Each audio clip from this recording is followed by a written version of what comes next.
자, 이제 근본 시간부터서는 이제 그 6.25 한국 전쟁에 대해서 북한의 그 남침 계획과 남한의 대비 태세에 대해서 살펴보도록 하겠습니다. 자, 근본 시간에 살펴볼 순서는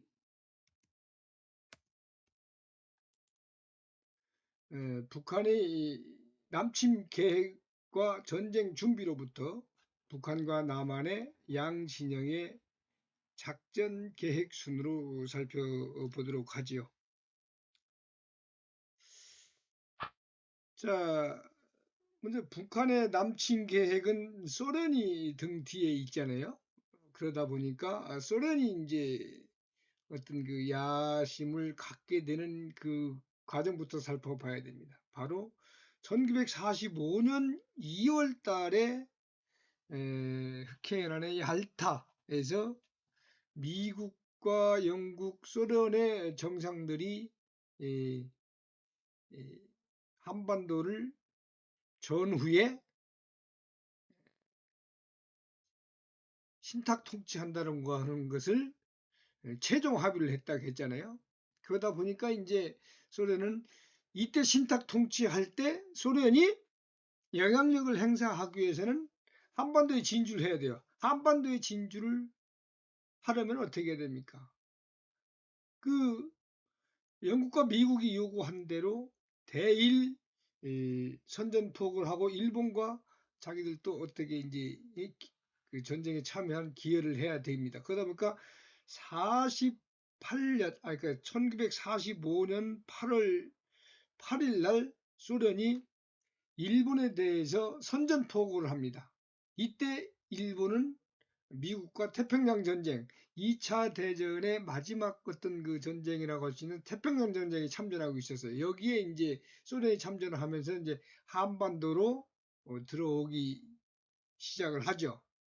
왜? 일본과 선전포고를 했으니까. 그래서 낮은 청진에다가 먼저 공중 공격을 실시를 하고 육군은 이제 저 브라디보스톡 쪽으로 해서 이제 두만강으로 이제 진격을 해 들어옵니다. 그리고 이제 8월 13일 날, 그러니까 이제 해방되기 바로 이틀 전에 일개사단이 청진에 상륙을 하죠. 근데 8월 15일 날 미국의 원자폭탄을 일본이 맞고서 바로 항복을 해버려요. 그러다 보니까 이제 그 얄타 회담에서 최종 합의됐던 신탁 통치가 이제 잠정적으로 이제 확정이 된 거죠. 왜? 전쟁이 끝났으니까. 그래서 이제 이때부터 이제 소련이 한반도에 대한 영향력이 이제 대거 커지게 된 겁니다.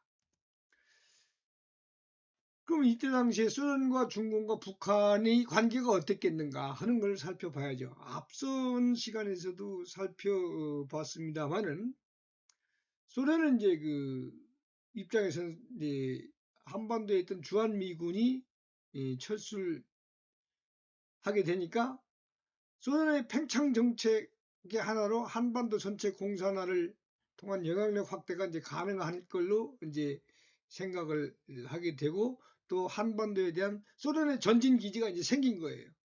그다음에 중국 입장에서는 그 중국이 앞선 시간에 말씀드렸습니다마는 바로 이제 그 목태동과 장개석의 그 국공 내전 때 미군이 이제 그 장개석을 지원했기 때문에 미국과 관계가 안 좋죠.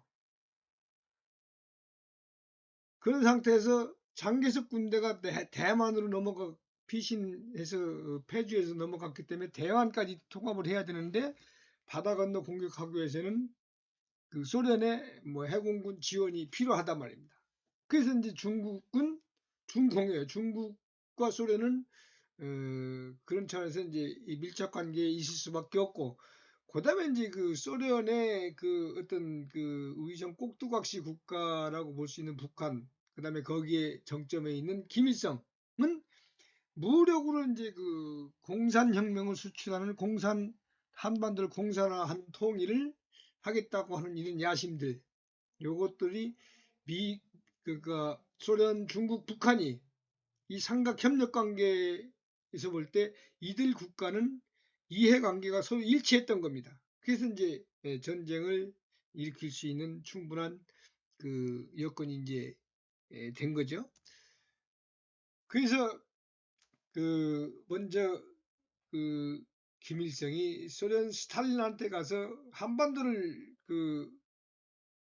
공격을 하겠다라고 하니까 소련이 잠정적으로 이제 승인을 해주는 조건이 중공으로부터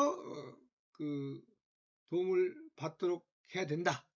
그 다음에 이것은 미군이 개입하지 않는다는 가정하에 승인을 하지만 혹시 모르니까 중국으로부터 도움을 받도록 해라 해서 김일성은 다시 이 스탈린 형님이 소련의 스탈린이 이렇게 승인했습니다라고 이제 가서 누구한테 얘기해요? 모택동한테 얘기해요. 그러니까 모택동이 직접 어디다 확인해요? 소련에다 확인해요. 그래서 그것이 문서로 주고받아서 확인을 한 걸 보고 중국도 승인을 하게 되고, 그래서 이제 김일성은 어떻게 합니까? 와가지고 북한군 총참모장 강건한테 소련에서 들어와서 남아있던 소련군 고문단장 바실리에프하고 같이, 그러니까 북한군 총참모장하고 소련 고문단장 바실리에프가 5월 29일 날 남침 계획을 작성을 해서 누구한테 보고를 합니까? 스탈린한테 보고를 해요. 그래서 이때까지는 뭐였냐면 바로 이 남침 계획이 선제 타격 계획입니다. 선제 타격 계획이었습니다. 근데 이 작전 명칭이 먼저 타격 공격한다고 하는 작전 명칭인데, 이 명칭이 그 뒤에 바뀌어요. 어떻게 바뀌냐면 조선인민군 반격. 조선인민군 반격이라고 하는 것은 남한에서 치고 들어왔기 때문에 조선인민군이 반격한다. 그러면서 조선인민군 배치 및 반격 계획, 이런 명칭으로 이제 통용이 됩니다. 이건 왜 이렇게 돼 있냐면, 스탈린은 아주 2차 세계대전도 경험했고 하기 때문에 어떤 지가 직접 먼저 공격했다고 하는 그런 국제적인 비난을 피하기 위해서 남측이 먼저 공격한 것에 대한 반격이다라고 하는 논리를 내세우기 위해서 이런 명분을 만들었던 겁니다. 그런데 이제 일단 여기 보세요. 이 계획 자체가 북한군은 38도선 이북에다 모든 부대를 다 배치해서 완전 전진 배치한 거지. 근데 남한에는 북침을 하겠다고 하는 남한 이 사단들은, 이게 뭐 사단도 있고 연대도 있고 막 그래요. 근데 이 후방 애들이 이렇게 많아요. 이 후방에 이렇게 많았던 이유가 뭡니까? 바로 이 후방에서 북한 전쟁 전에 이제 북한 좌익들이라든가 무장 폭동이라든가 이런 것들 때문에 후방에 배치돼 있던 겁니다. 근데 이 부대 배치를 보면은 이것이 선제 타격 계획이라고 하는 것이 딱 눈에 들어오잖아요. 그래서 북한은 이 38선에서 1단계 작전을 이렇게 수원 이 삼척을 연결하는 선까지 1단계 작전을 하고, 서울을 이렇게 포위해서 경문을 하고, 그 다음에 2단계 작전을 갖다가 이제 군산과 포항선을 갖다가 이게 먼저 먹고, 그 다음에 3단계로다가 부산까지 완전 석권한다고 하는, 한 달 동안에 이것을 쫙 밀고 놀아서 부산까지 미군이 지원되기 전에 전부 다 섭렵하겠다고 하는, 남한을 공산화하겠다고 하는 계획을, 남친 계획을 수립을 한 겁니다. 소련의 어떤 전쟁 준비 과정에서 소련의 북한 지원을 보면은 전쟁 물자하고 장비를 다 지원을 해줍니다. 그 다음에 소련 군사 고문단이 북한군 훈련하고 간부 육성 교육을 지원합니다. 그 다음에 이제 북한군 전투력이 이제 이렇게 향상이 되자 고문단이 뭘로 바뀌냐면 군사 사절단으로 바뀌어요. 그래서 소련이 북한이 전쟁 준비에 직접적으로 지금 관여하고 있다고 하는 것을 우리가 알 수 있는 겁니다.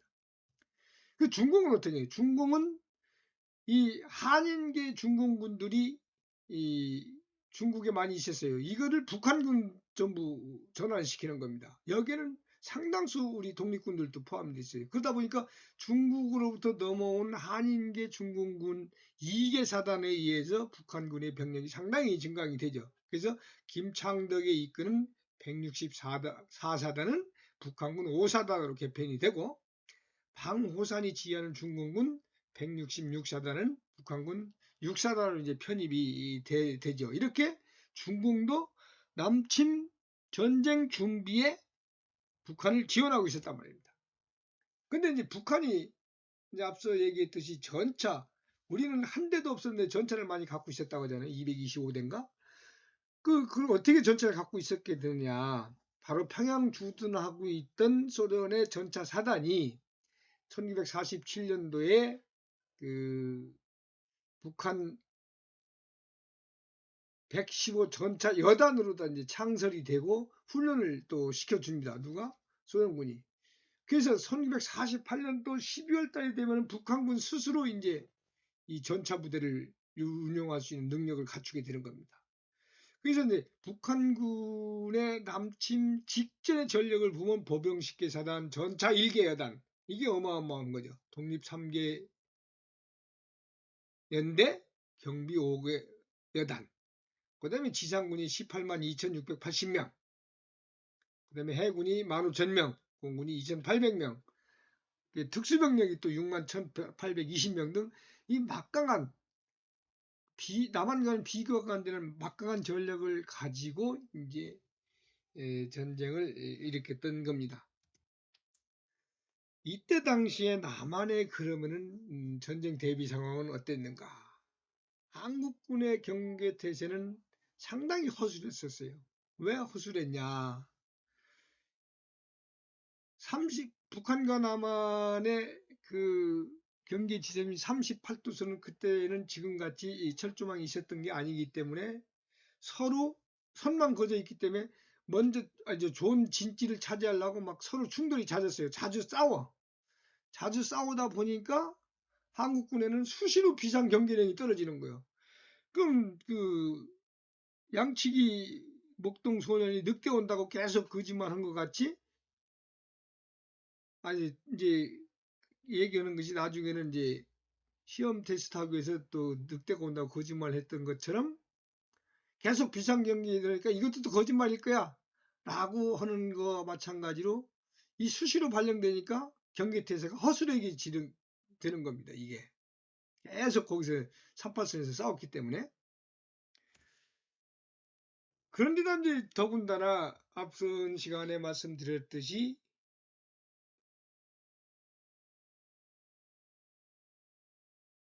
에치신 라인이 미 국무장관이 발표를 하게 되는데, 이 발표가 왜 나오게 됐냐 하는 것을 보게 되면은 대한민국 정부가 이제 먹고 살기 힘드니까 재정난을 계속 호소를 하면서 우리 돈이 없으니까 군사력 증강을 해야 된다. 근데 북한에 지금 쳐들 것 같다. 그러니까 우리 군사력 증강해야 된다. 라고 미국이 자꾸 호소를 해요. 그러니까 미국은 그 얘기를 들으면서 이승만이 그랬지. 그러니까 한국군을 증강시키면은 한국군이 북한을 침범할 수 있다라고 한다는 그런 판단을 내립니다. 왜냐하면 이승만이가 맨날 북진 통일해야 된다고 그랬으니까. 그럼 쟤들 무기 주면은 쟤들 북진 통일을 하려고 할 거 아니야? 안 돼. 그래서 이제 H-9이 또 나왔다고도 해요. 그래서 H-9이 미국에서 근건데 극동 방위선을 갖다가 한국이 원을 제공했다라고 하는 이런 얘기도 사실 하는데, 이것은 저는 어느 정도 신빙성이 떨어진다고 봅니다. 그래서 이제 대비 상황을 보면은 사실은 한국군은 미국에서 이렇게 아니한 판단을 하고 있고 하니까 거기에 기대서 북한의 위협이 상존하는데도 불구하고 경기를 풀고 있는 상태예요. 근데 북한은 지속적으로 전력을 증강했지 않습니까? 그러다 보니까 이제 한국군하고 북한군의 전력 차이가 자꾸 이제 커지게 되는 겁니다. 근데 이제 이게 이제 우리가 이제 그 전쟁터에서는 지휘관을 함부로 바꾸지 않는다 하잖아요. 막 한참 싸우고 있는 지휘관을 바꾸면 됩니까? 그다음에 지휘관이 한번 바뀌게 되면은 가서 그 부대를 지휘해서 이렇게 해 나가는데도 상당히 적응하는 데 시간이 걸려요. 근데 이 한국군 지휘관을 막 교체를 하고 있었어요. 왜 그러냐? 바로 1950년 5월 30일 날 2대 민의원 총선거에서 여당이 아주 참패를 합니다. 그러니까 여당이 참패할 분위기가 되니까 그전부터 정부 부처에서 대규모 인사 이동을 하면서 분위기를 쇄신하려고 했던 거예요. 이거하고 곁들여서 이제 군 부대도 창설 이래 최대 규모의 인사 이동이 있는 거예요. 바로 전쟁이 일어나기 직전에 4월 달에 4대 육군 총무총장으로 바꿔. 그다음에 참모부장이었던 정일곤을 이 사람 나중에 이제 국무총리 됐죠. 이 정일곤 중장을 또 해임을 해. 그다음에 이제 작전참모부장에는 김백일 대령이 오고 일사단장에는 백선엽 대령이 들어가고 이렇게 해서 4월 달에 전부 인사 이동을 했는데 6월 달에 가서 선거 참패하고 나니까 다시 육군본부의 군수국장하고 정보국장만 빼고 나머지는 막 전체를 싹 바꾸는 겁니다. 그러면서 거기 바꾸니까 어때요? 바로 이제 전국 사단장까지 뭐 8개의 사단밖에 안 되는데 다 바꿔버리는 겁니다. 이러다 보니까 이제 이 6월 25일 날 벌어진 전쟁에서는 어떤 문제가 되느냐? 바로 지휘관들이 전부 교체됐다고 하는 한국군의 문제가 터지게 된 겁니다. 바로 전쟁 터지기 15일 전에 막 이게 다 바꿨으니까 그 새로 바뀐 지휘관들이 그 많은 병력들을 지휘하고 관리하고 통솔하는 이런 것들이 이제 안정이 되지 않은 상태예요. 이것이 바로 뭐냐면 전쟁이 터지자마자 초기 전투에 한국군이 막 계속 북한군한테 얻어터지면서 패퇴를 거듭하게 하면서 계속 철수할 수밖에 없었던 그 요인이 바로 지휘관들을 다 바꿨다는 겁니다.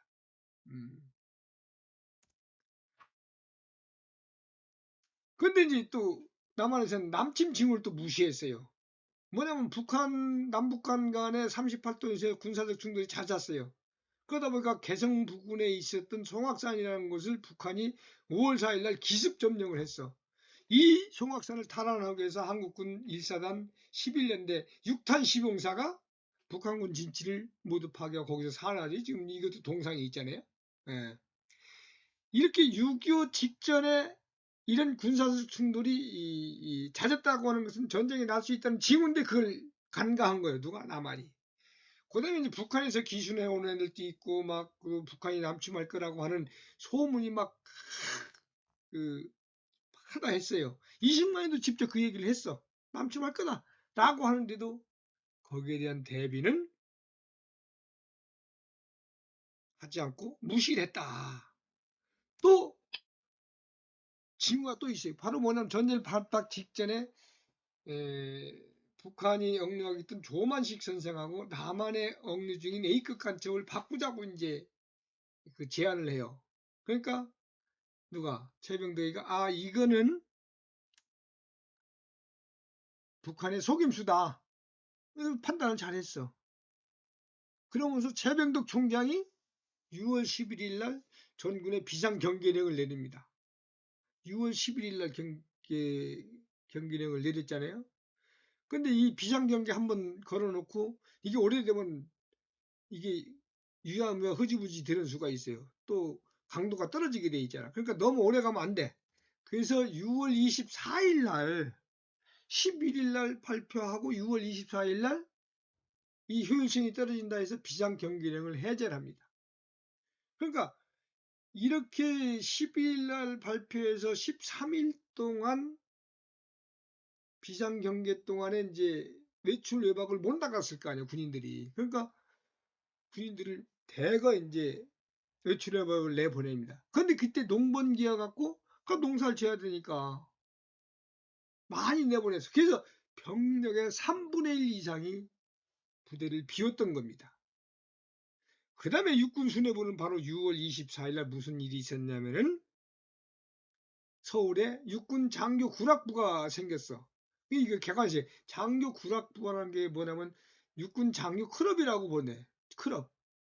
뭐 술 먹고 노는 데니까 이런 객관식이 열리면서 여기서 군의 주요 수뇌들이 참여해서 테이프 끊고 거기서 회식도 하고 술도 먹고 그랬어요. 그러니까 부대 지휘에 공백이 생길 수밖에 없는 거고 이러한 그 상황으로 볼 때 남틈 징후를 무시하면 물론 병력들 다 휴가 갔지 부대 지휘에 공백이 생겼지 결과적으로는 전쟁 전에 지금 최악의 상황에 지금 도달한 겁니다. 참 기가 막힌 거죠. 예. 이런 상태에서 전쟁을 하는데 그럼 양진영의 작전 계획을 한번 살펴볼 필요가 있죠. 이 북한은 그러면은 어떤 작전 계획을 갖고 있었냐? 앞서서 이제 그 수원과 삼척선까지 1단계로 먹고 군산과 평양선을 2단계로 먹고 부산까지 3단계로 먹는데 한 달 내에 밀고 내려오겠다라고 하는 작전 계획을 수립했다겠어요. 그럼 그 안에서 세부적으로는 어떻게 됐을까? 바로 1군단, 1개 군단이면은 그 사단이 막 그 앞에 3개, 뒤에 2개 하면 5개 돼요. 이런 1군단을 주공으로 해서 서울을 북쪽으로부터 공격을 합니다. 주공이라고 하는 것은 뭐냐면 그 부대에서 이제 전쟁 계획을 수립할 때 주공이 가는 방향이 있고 조공이 가는 방향이 있어요. 주공이 가는 것은 그 부대의 주 전투력을 그 집중을 해서 그걸 뚫고 들어가는 것이고 조공은 주공 작전을 도와주기 위해서 이렇게 치는 겁니다. 그래서 주공은 북쪽 개성 문산으로 해서 서울을 공격을 하고 조공은 근데 이제 전면 3파선 전면에서 다 들어오니까 그래서 조공은 2군단으로서 춘천을 돌파해요. 그래서 춘천을 돌파한 병력이 춘천서 서울 춘천을 돌파한 다음에 그 병력이 일부는 서울 동남방 쪽으로 내려와 서울 측면과 그 이 남쪽을 치는 거지. 그래갖고 바로 한국군의 주력이 빠져나가지 못하도록 그 퇴로를 차단하겠다는 거지. 주공이 서울에서 밀고 이쪽 그 조공이 춘천으로 해서 원거리 양평 쪽으로 해갖고 서울을 한강 이북에서 한국군을 포위 경멸 해가지고 포위해서 경멸하겠다는 겁니다. 경멸은 바로 전부 그 부대를 박살내는 걸 얘기합니다. 격퇴는 쫓아내는 걸 격퇴라고 하고 그래서 경멸하고 상황에 따라서는 대전 또는 대구 방향으로 이동시킨다. 그래갖고서 한국군을 이제 이때 이제 남은 한국군은 어디 가서 전부 다 경멸시키냐? 소백산맥 이북에서 이제 포위 선멸하겠다. 이게 북한군의 주요 작전 계획은 전부 포위 선멸입니다. 그 다음에 이제 다른 병력은 동해안에 있는 7번 국도를 따라서 쭉 그 해안을 따라서 내려가게 되면 부산까지 바로 내려가 포항까지. 이렇게 해서 부산까지 내려가면은 이 대구 대전에서 내려온 병력하고 해서 바로 부산까지 점령하면은 미군이 들어오기 전에 한국만도를 석권할 수 있다는 이런 그 작전 계획을 갖고 있어요. 그런데 남한은 어땠어요? 38선을 기준으로 해서 경계진지, 주진지, 예비진지 이렇게 경계진지는 앞에 경계백만 나가 있는 거니까 진지라 갈 수도 없어요. 그 다음에 주진지가 있고 여기서 밀리면 뒤로 가서 막겠다는 예비진지를 나눠서 이렇게 편성을 했죠. 그리고 이제 북한군이 이 주진지를 돌파하면은 이 사단 자체적으로 이 예비진지에서 가서 틀어 막아서 그 돌파된 지역을 다시 회복하는 자체 역습 계획 통해서 방어지대를 확보한다는 것이 기본적인 방어 개념에 있어요. 그러다 보니까 이 남한의 최후 방어선은 어디예요? 예비진지예요.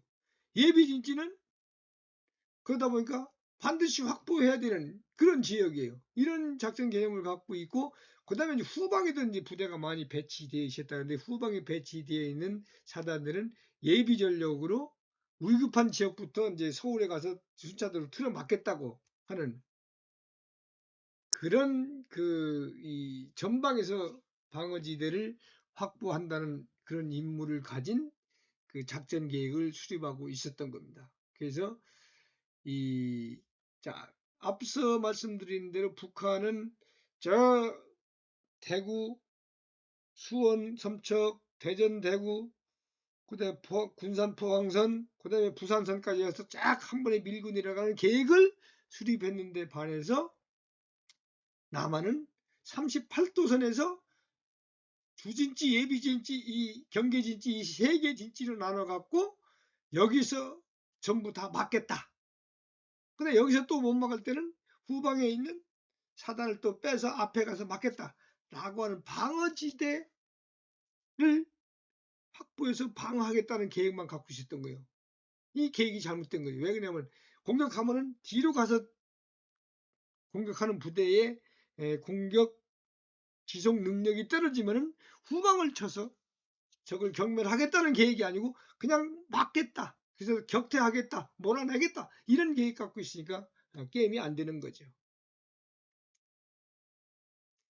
이렇게 이런 작전 계획을 가지고